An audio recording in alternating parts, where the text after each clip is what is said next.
Maya ay sabay-sabay nang kumain ang lahat ng housemates. Let's eat breakfast. Kahit kamay-kamay na lang. Tuturuan ka lang parang mabili. Sahig. Saging.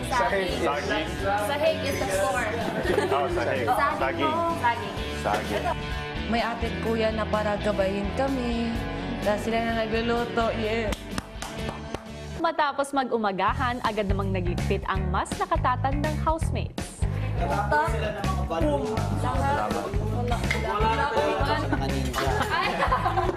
Kasi ako po nung tinatakbo na lahat ng bulak, pinakamata ko rin po.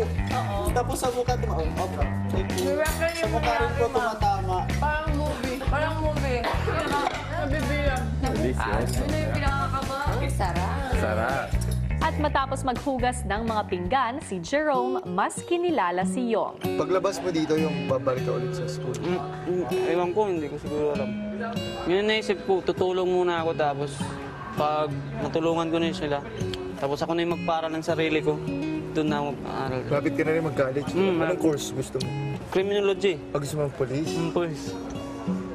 Yan talaga, pag malaki yung pamilya mo, kailangan mo talagang tumulong din. Tumulong kasi. So mabuti na meron kang kakayanan para mag-contribute sa family. So gamitin mo na lang ng maayos. Pero wag mo rin pabayaan pag-aaral mo kasi kahit if ever na hindi ka maging successful sa isang opportunity na binigay sa'yo, meron ka pa rin pupuntahan. Meron pa rin. Sobrang mabait po ko silang lahat, kuya. Hindi ko po akalain na ganun silang kabait.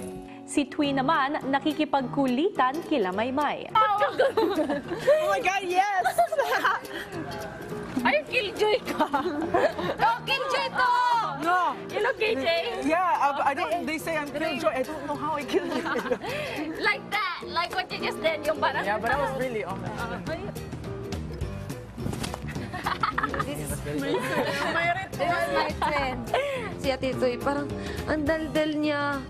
Tapos, nagigets niya yung mga joke namin. Tapos, yung mga banding namin. Oh! Sorry. I don't know how the pros do it, dude. It's pretty amazing, like how Ronaldo, Messi. You know, they're all really nice. This house has a strange way of making people who are completely strangers come together really quickly. And you make friends with them and you come close to them